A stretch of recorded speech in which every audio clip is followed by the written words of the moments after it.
এই কথা শুনে তরুণ খুবই অবাক হয়ে জানালো, উত্তম কুমারের পক্ষে তো আসা সম্ভব নয়। আর উত্তম কুমার যদি এখানে আসেন তাহলে তো বিরাট ভিড় জমে যাবে। কিন্তু তারপরেই জর্জ বিশ্বাস দিলেন এক অদ্ভুত শর্ত। এই অনুষ্ঠানের বিজ্ঞাপনে তার নাম দেওয়া যাবে না। স্বাভাবিকভাবেই এই শর্ত শুনে উত্তমবাবু খুবই চিন্তায় পড়ে গেলেন। তখন কুমার মাথা নিচু করে স্বীকার করলেন, জর্জ বিশ্বাসের কাছে অন্য কাউকে পাঠানো তার একদমই উচিত হয়নি।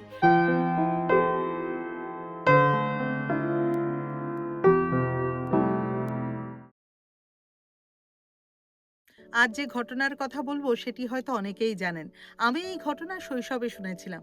তারপর এই স্মৃতির সরণি বেয়ে হাঁটতে হাঁটতে ছাপার অক্ষরে এই ঘটনা সম্পর্কে বিশদ তথ্য পেলাম। যে সময়ের কথা বলছি সেই সময়ে প্রবাদ প্রতিম সঙ্গীত শিল্পী জর্জ বিশ্বাস অর্থাৎ দেবব্রত বিশ্বাসের শরীর খুব একটা ভালো যাচ্ছিল না। একদিন সকালবেলায় এক তরুণ জর্জ বিশ্বাসের বাড়ির সামনে এসে মিস্টার বিশ্বাস বলে ডাকাডাকি করতে লাগলো। জর্জ বিশ্বাসের সর্বক্ষণের দুই সঙ্গী অনন্ত এবং শ্রীকান্ত। উনি তাদেরকে ডেকে দেখতে বললেন, কে এসেছে, কি ব্যাপার। দেখা গেল সেই তরুণ একটি ফাংশনে গান গাইতে যাওয়ার জন্য আমন্ত্রণ পত্র নিয়ে এসেছে। তরুণের কথা অনুসারে তাকে এখানে পাঠিয়েছেন তার গুরু। জর্জ বিশ্বাস জানতে চাইলেন তার গুরু কে। তরুণটি সগর্বে উত্তর দিলেন, উত্তম কুমার। বোঝা গেল এই তরুণকে পাঠিয়েছেন মহানায়ক উত্তম কুমার। শিল্পী সংসদের পক্ষ থেকে একটি চ্যারিটি অনুষ্ঠানে গান গাইবার জন্য তিনি আমন্ত্রণ জানিয়েছেন জর্জ বিশ্বাসকে। সব শুনে দেবব্রত বিশ্বাস বললেন, উনি এখন আর খুব একটা গান গাইছেন না। তাছাড়া তিনি ভায়া মিডিয়া কোনো অনুষ্ঠানে যাবেন না। কাজেই আমন্ত্রণ জানাতে হলে উত্তম কুমারকেই আসতে হবে। এই কথা শুনে তরুণ খুবই অবাক হয়ে জানালো, উত্তম কুমারের পক্ষে তো আসা সম্ভব নয়। আর উত্তম কুমার যদি এখানে আসেন তাহলে তো বিরাট ভিড় জমে যাবে। এই কথা শুনে জর্জ বিশ্বাস বললেন, তাইলে হইল না, আপনি এখানে আসেন। অতঃপর সেই তরুণের প্রস্থান ঘটল। আর তার ২-৩ দিন পরেই একদিন ভোরবেলায় জর্জ বিশ্বাসের কাছে এসে হাজির হলেন স্বয়ং উত্তম কুমার। জর্জ বিশ্বাসের সামনে দাঁড়িয়ে তিনি বললেন, আমি উত্তম। জর্জ বিশ্বাস তখন বললেন, সত্যি উত্তম কুমার এলে তো রাস্তায় ভিড় জমে যাওয়ার কথা। উত্তম কুমার মাথা নিচু করে স্বীকার করলেন, জর্জ বিশ্বাসের কাছে অন্য কাউকে পাঠানো তার একদমই উচিত হয়নি। প্রথমেই তার নিজের আসা উচিত ছিল। এই কথা শুনেই আমাদের সকলের প্রিয় জর্জদার কণ্ঠস্বরে ফুটে উঠল এক অদ্ভুত অন্তরঙ্গতা। তিনি বলে উঠলেন, আপনি নিজে আইসেন, আমি যাবো আপনার অনুষ্ঠানে। নিশ্চিন্ত থাকেন, গাড়ি পাঠাইতে হইব না। এই কথা শুনে হাতে চাঁদ পেলেন উত্তম কুমার। কিন্তু তারপরেই জর্জ বিশ্বাস দিলেন এক অদ্ভুত শর্ত। এই অনুষ্ঠানের বিজ্ঞাপনে তার নাম দেওয়া যাবে না। স্বাভাবিকভাবেই এই শর্ত শুনে উত্তমবাবু খুবই চিন্তায় পড়ে গেলেন। তখন আবার জর্জ বিশ্বাস বললেন, বিজ্ঞাপনে ডট ডট দিয়া রাখেন বা লেখেন এক বিতর্কিত শিল্পী। চিন্তা করেন না, কলকাতার ব্যাবাক লোক আমারে এইভাবেই চিনে। জর্জ বিশ্বাসের কথা মতোই বিজ্ঞাপন তৈরি হয়েছিল। নির্দিষ্ট দিনে অনুষ্ঠানে পৌঁছে গেলেন দেবব্রত বিশ্বাস। সেদিন তার সঙ্গে ছিলেন প্রখ্যাত আবৃত্তিকার প্রদীপ ঘোষ এবং সেই সময় দেবব্রত বিশ্বাসের এক অন্যতম ছায়াসঙ্গী আলোকুণ্ডু, যিনি সাউন্ড উইং রেকর্ড কোম্পানির কর্ণধার ছিলেন, তিনিও সঙ্গে ছিলেন। হাউসফুল রবীন্দ্র সদন। কিছু শিল্পীর গানের পর জবনিকা পড়ল, তারপর আবার জবনিকা উঠল। দেখা গেল মঞ্চের মাঝখানে চেয়ারে গৈরিক বসন পরিহিত দেবব্রত বিশ্বাস বসে আছেন। করতালিতে হল ফেটে পড়ল। জর্জ বিশ্বাস প্রায় সামরিক কায়দায় ডান হাত তুলে অভিবাদন জানালেন দর্শককে। তারপর বললেন, দরবারি হলের সব বাতি জ্বালায় দেন। জ্বলে উঠল হলের সমস্ত আলো। মঞ্চের একপাশে তখন দাঁড়িয়ে আছেন উত্তম কুমার। জর্জ বিশ্বাস তখন বললেন, উত্তম কুমারের আমন্ত্রণে তিনি এসেছেন। শরীর বিশেষ ভালো নয়, খুব বেশি গান গাওয়া তার পক্ষে সম্ভব হবে না। তারপর তিনি ডাকলেন মহানায়ককে। বললেন, আসেন উত্তম কুমার, বসেন। বলেন কি গান শুনবেন।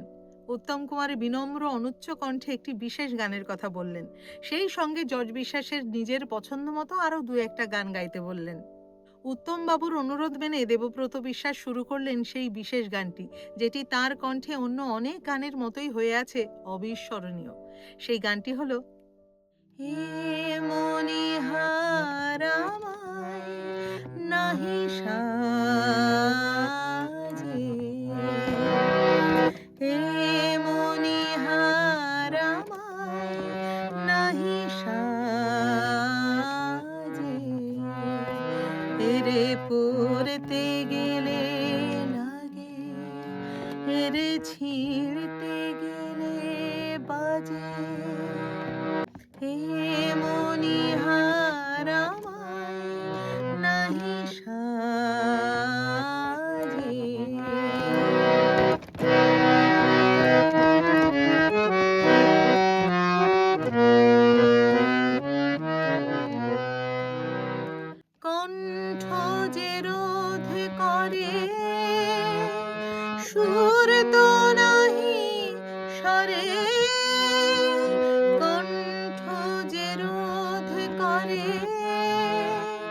সুর তো নাহি সরে, ওই দিকে যে মন পড়ে রয়, মন লাগে না কাজে।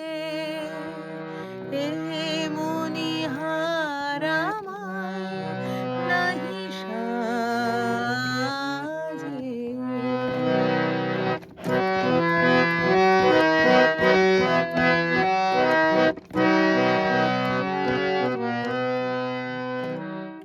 তাই তো বসে আছি, এহার তোমায় পরাই যদি, তবে আমি বাঁচি। তাই তো বসে আছি।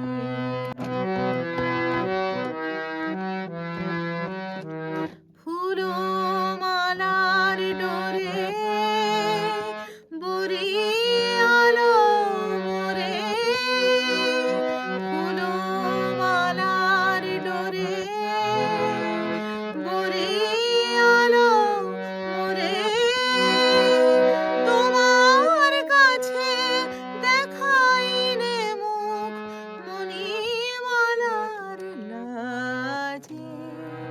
হে মনিহার আমায় নাহি সাজে। এরে পড়তে গেলে লাগে, এরে ছিঁড়তে গেলে বাজে। হে মনিহার আমায় নাহি সাজে। আজ এই ভিডিওতে আমি যা বললাম সবটাই আমার শোনা এবং পড়া। সেই ঐতিহাসিক অনুষ্ঠান দেখার সৌভাগ্য তো আমার হয়নি। এমন কারুর কাছে যদি এই ভিডিও পৌঁছয় যিনি সেই অনুষ্ঠান দেখেছিলেন বা সেই অনুষ্ঠান সম্পর্কে আরও তথ্য জানেন, তাহলে অনুগ্রহ করে কমেন্টে অবশ্যই আমাদের জানাবেন। আজকের মতো বিদায় নিচ্ছি। দেখা হচ্ছে পরের পর্বে নতুন কোনো কাহিনী নিয়ে। সবাই খুব ভালো থাকবেন, সুস্থ থাকবেন।